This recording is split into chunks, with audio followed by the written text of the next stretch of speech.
episod Kesepaduan Sosial.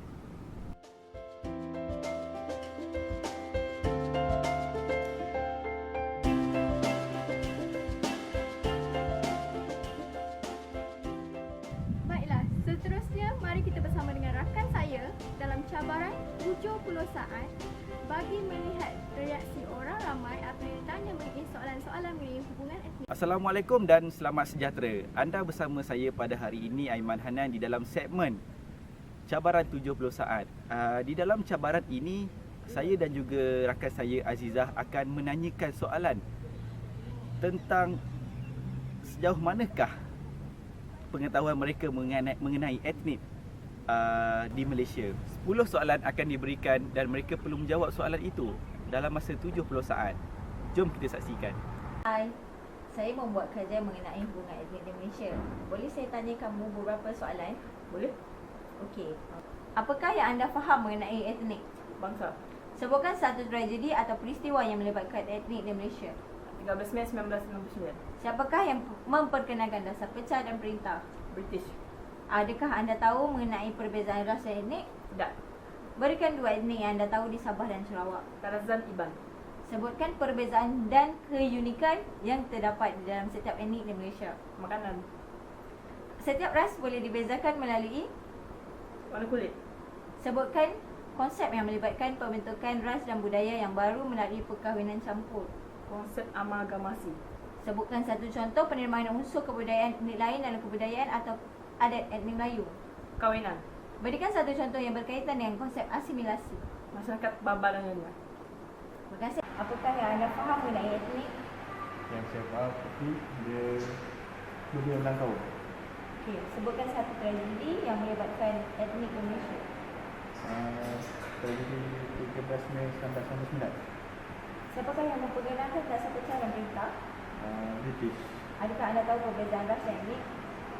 Barat. Berikan dua etnik yang anda tahu di Sabah dan Sarawak. Sarawak, Kerajaan Dusun, Sabah, Melana. Berikan satu contoh yang berkaitan dengan konsep asimilasi. Simulasi contoh macam kat Melaka, kita kenal Baba Nyonya. Diorang walaupun Cina tapi ada juga berpakaian kebaya macam Melayu. Dan seperti Cina yang juga Kelantan, walaupun dia Cina tapi dia orang pasal bahasa berdialek Kelantan. Terima kasih ya. Apakah yang anda faham mengenai etnik? Etnik bangsa dan kampung. Sebutkan satu tragedi atau peristiwa yang melibatkan etnik di Malaysia. Peristiwa 13 Mei. Adakah anda tahu mengenai perbezaan ras dan etnik? Tak tahu. Sebutkan perbezaan dan keunikan yang terdapat di dalam setiap etnik di Malaysia. Perbezaan amalan dan Setiap ras boleh dibezakan melalui genetik. berikan satu contoh yang berkaitan dengan konsep asimilasi. Baba Nyonya. Apakah yang anda faham mengenai etnik? Bangsa. Sebutkan satu tragedi atau peristiwa yang melibatkan etnik di Malaysia. Perayaan. Siapakah yang memperkenalkan dasar pecah dan perintah? Tak tahu. Adakah anda tahu perbezaan ras dan etnik? Kurang pasti. Berikan dua etnik yang anda tahu di Sabah dan Sarawak. Iban dan Kerajaan Dusun. Sebutkan perbezaan dan keunikan yang terdapat dalam setiap etnik di Malaysia. Cara pemakaian Setiap ras boleh dibezakan melalui. kulit. Sebutkan konsep yang melibatkan pembentukan ras dan budaya yang baru melalui perkahwinan campur. Perkawinan. Sebutkan satu contoh penerimaan unsur kebudayaan etnik lain dalam kebudayaan etnik Melayu. Pemakaian. Berikan satu contoh yang berkaitan dengan konsep asimilasi. Gaya percakapan. Terima kasih ya. Apakah yang anda faham mengenai etnik? Bangsa. Sebutkan satu tragedi atau peristiwa yang melibatkan etnik di Malaysia. 13 Mei. Siapakah yang memperkenalkan dasar pecah dan perintah? Adakah anda tahu perbezaan ras dan etnik? Berikan dua etnik yang anda tahu di Sabah dan Sarawak. Setiap ras boleh dibezakan melalui. Sebutkan konsep yang melibatkan pembentukan ras dan budaya yang baru melalui perkahwinan campur. Berikan satu contoh yang berkaitan dengan konsep asimilasi. Terima kasih. Malaysia telah terkenal dengan masyarakat umum yang mempunyai kepelbagaian ciri budaya. Kepelbagaian ini menyebabkan Malaysia kaya dari segi kebudayaan, makanan dan pakaian yang nyatanya mempunyai keunikan yang tersendiri. Untuk tambahan pula, kita sendiri sebagai rakyat Malaysia haruslah bersikap saling hormat menghormati dan saling tolong menolong. Tak mengira antara etnik dan maupun kaum. Sama-samalah kita membantu kerajaan dalam usaha mewujudkan perpaduan dalam kalangan rakyat Malaysia. Satu Malaysia. Konsep kesepadan sosial boleh dicapai melalui pendekatan seperti akomodasi, akulturasi, amalgamasi dan asimilasi. Konsep-konsep yang telah disebutkan oleh saudara Isbali sebentar tadi berkaitan dengan tahap atau proses dalam hubungan etnik di negara kita. Mari kita lihat satu persatu apakah yang dimaksudkan dengan 4 peringatan tersebut. Pastikan anda mencatat dan mendengar-dengar teliti mengenai konsep-konsep dan juga maksudnya. Baiklah, mari kita lihat apakah yang dimaksudkan dengan akomodasi. Proses akomodasi ialah proses di mana setiap etnik telah menyedari perbezaan antara etnik yang lain, tapi pada masa yang sama mereka mempertahankan budaya masing-masing tanpa terpengaruh dengan budaya etnik yang lain. Setiap etnik mengamalkan adat dan budaya masing-masing tanpa terpengaruh dengan adat dan budaya etnik lain. Akomodasi juga merupakan satu proses yang memerlukan kerjasama di antara kedua belah pihak yang mempunyai matlamat yang berbeza demi membentuk satu matlamat yang dapat memuaskan hati kedua-dua pihak tersebut. Proses ini juga berlaku di Malaysia di mana setiap kumpulan etnik bebas mengamalkan budaya masing-masing.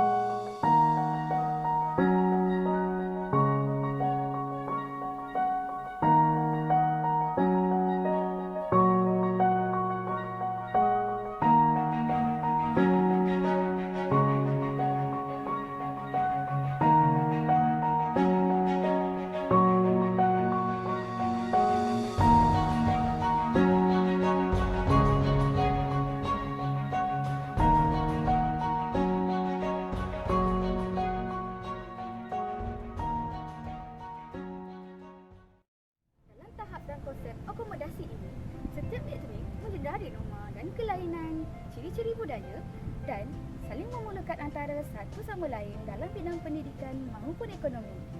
Kita beralih pula kepada tahap yang seterusnya iaitu akulturasi. Akulturasi ialah satu proses penerimaan kebudayaan asing ke dalam kelompok individu atau masyarakat dan diolah dalam masyarakat tanpa mengubah identiti masyarakat itu sendiri. Betul tak, Aiman? Betul. Saya akan memberikan anda contoh tentang maksud dan makna akulturasi supaya anda semua lebih jelas dan faham tentang maksud ini. Contoh yang dapat saya berikan di sini adalah penerimaan pakaian tradisional Melayu seperti baju kurung. Kita dapat lihat baju kurung, baju tradisional ini bukan sahaja dipakai oleh masyarakat Melayu, bahkan ia juga dipakai oleh etnik-etnik lain di dalam majlis-majlis yang tertentu. Selain daripada pemakaian, kepelbagaian makanan yang terdapat di negara kita juga turut menunjukkan kepelbagaian etnik. Sebagai contoh, nasi lemak, pelbagai kuih tempatan, tosih dan sebagainya. Semuanya satu Malaysia. Seterusnya, mari kita lihat apa yang dimaksudkan dengan konsep asimilasi. Konsep asimilasi ialah proses pencantuman dan penyatuan pelbagai etnik sehinggalah membentuk satu kelompok kebudayaan dan identiti yang sama. Dalam proses asimilasi ini berlakunya penghapusan penuh identiti seperti yang berlaku dalam masyarakat Bapa dan Nyonya, masyarakat Jawa dan masyarakat Cina di Kelantan. Mari kita saksikan video ini. Sejarah kedatangan masyarakat Cina ke negara ini melahirkan komuniti Baba dan Nyonya yang kini telah melalui beberapa fasa pemodenan. Dan di Terengganu, komuniti Cina peranakan ini digelar Mek dan Awang. Kebanyakan mereka tinggal di perkampungan berhampiran Sungai Terengganu dengan bekerja sebagai nelayan dan petani dan fasih menggunakan logat tempatan. Chia Ban Hock atau lebih dikenali sebagai Pok Awang, 74 tahun dan isterinya Yi Chu Im yang lebih selesa dipanggil Mek, 65 tahun, mengakui adat resam masyarakat Melayu dipertahankan dalam kehidupan mereka sehingga hari ini. Maka tidak hairanlah seni bina dan keunikan kediaman warga emas ini telah menggabungkan ciri-ciri pembinaan rumah masyarakat Melayu. Dia nak nyayu dah nyo dia main cari sini ya. Oh gitu. Oh nak pulang ni. Dia kata nyo ada Pak Wang. Kata ada ambil anak wong. Tidak sayang ada gini. Tak sayang ah. Kalau ada pisang apa kita tebang pisang apa. Minta Pak Wang sikat pisang tu. Saya kata ambil lah. Ya iyalah macam adik-beradik lah juga kita boleh tupang dia. Dia pun nak tupang kita juga kalau ada benda tu. Kita nak pakai apa-apa buat raya ni kalau ada hal yang kurang apa suruh Pak Wang tolong cari dah. Kalau kita rasa malas nak pergi Kedah diri pasal Pak Wang dia tiap hari pergi Kedah kan. Kita suruh dia tolong beli. Dia tak minta ngopoh Pak Wang.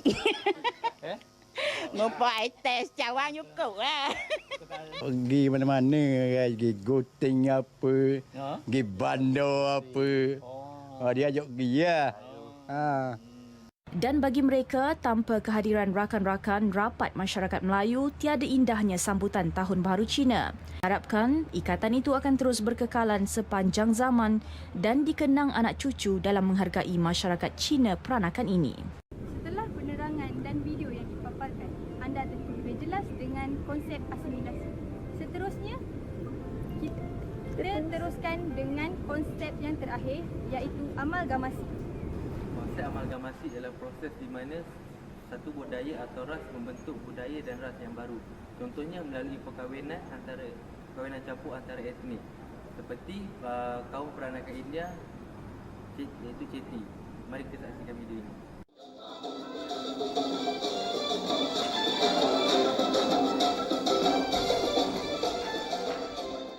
Kaum Chetty ni terkenal dengan dia punya kebudayaan, seni kebudayaan dan sosial. Kebudayaan kita, walaupun kita berbahasa Malaysia ataupun berbahasa Melayu, tapi kita masih berpegang teguh pada ajaran Hindu. Seperti upacara sembahyang, upacara sosial, upacara kebudayaan, semuanya masih dijalankan oleh kaum Chetty Melaka ni. Walaupun telah hampir 7 ataupun sudah 7 keturunan, kita masih berpegang teguh pada kebudayaan kita. Pada permulaannya, datuk-datuk ataupun dalam logat Chetty, kita kata tope, iaitu kita punya datuk-datuk lah yang telah datang daripada India. Kami, keturunan saya berasal daripada Kalingapattinam, the Straits of Bengal. Mereka telah datang ke Melaka untuk berdagang. Perkataan Chetty itu sendiri ialah pedagang. Jadi kita, keturunan kami ini ada sekumpulan pedagang India yang telah datang ke Melaka dan dikenali sebagai pedagang Chetty. Pedagang Chetty Melaka. Jadi mereka datang untuk berdagang semasa pembukaan Parameswara lagi. Dan mereka kepercayaan India pada masa itu amat kuat. Mereka hanya datang, lelaki saja yang datang ke Melaka. Jadi mereka datang ke Melaka dan berkahwin dengan orang-orang tempatan. Pada masa itu belum ada lagi agama Islam sebagai agama rasmi. Mereka berkahwin dengan orang-orang tempatan. Jadi telah berkeluarga di Melaka. Apabila berdagang dan barang-barang dagangan 400 mereka habis, yang lelaki-lelaki ini akan balik India. Jadi untuk mereka pulang ke India makan masa lebih kurang 6 bulan sampai 8 bulan kerana mengikut angin monsun. Masa dulu tak ada kapal yang bermotor, semua gunakan angin. Jadi apabila mereka pulang ke India untuk mendapatkan barang-barang dagangan, mereka tinggalkan isteri dan anak-anak mereka di Melaka. Jadi isteri ni ialah ibu kepada anak-anak. Si ibu ni memang fasih dalam bahasa Melayu. Kerana bahasa Melayu adalah bahasa lingua franca pada masa itu. Jadi anak-anak ni akan ikut apa yang ibu cakap, mereka akan ikut. Seperti mereka, ibu bercakap dalam bahasa Melayu, anak-anak pun akan ikut dalam bahasa Melayu. Sebab itu kami kaum Citi Melaka memang fasih dalam bahasa Melayu. Citi, kalau si laki-laki kita akan pakai kain sarung dan jipa ataupun talapa. Macam ni talapa. Kita ada talapa, kita ikut kita punya keturunan. Nah, kalau Citi dia punya talapa dia sebegini rupa. Jadi dia punya ikatan yang depan ni ada dia punya tajam ni, itu untuk pilih lah. Jadi kalau yang wanita pula akan pakai kain sarung juga. Kain sarung wanita, baju kebaya. Yang orang-orang muda akan pakai baju kebaya. Dan yang tua-tua tu akan pakai kebaya panjang ataupun kebaya labu. Dan kita ada juga pakai kerusang. Kita ada, kalau perempuan ada pakai sanggul. Kalau dalam bahasa Tamil kita kata konde dan sebagainya lah. Sayang kapal ke Tanjung Malim, hendak berlayar di air tenang. Hidup di dunia jikalau rajin, dondang sayang. Untuk mencapai kesepaduan dan perpaduan antara kaum bukanlah satu kerja yang mudah.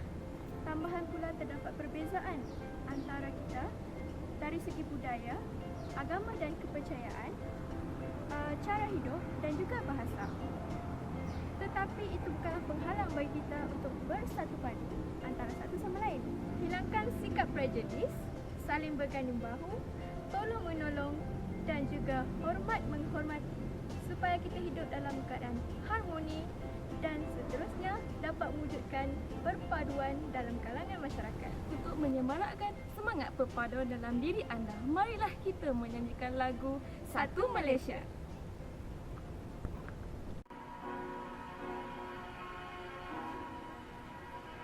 Dunia yang berubah, perubahan melingkari, melaksana hasrat hati, kejayaan terbukti.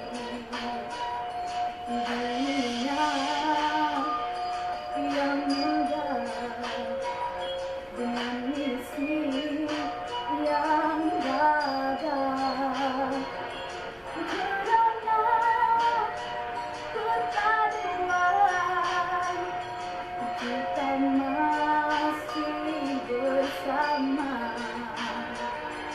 Kita satu bangsa, kita satu negara, kita satu matlamat. Oh, kita satu bangsa, satu negara, kita satu Malaysia.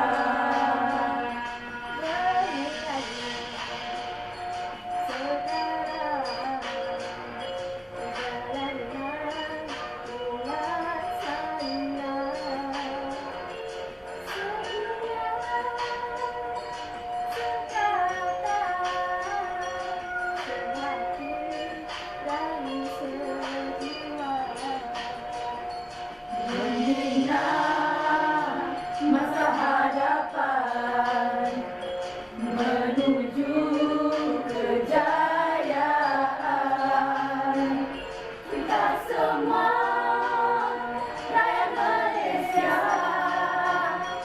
harmoni saling menghormati.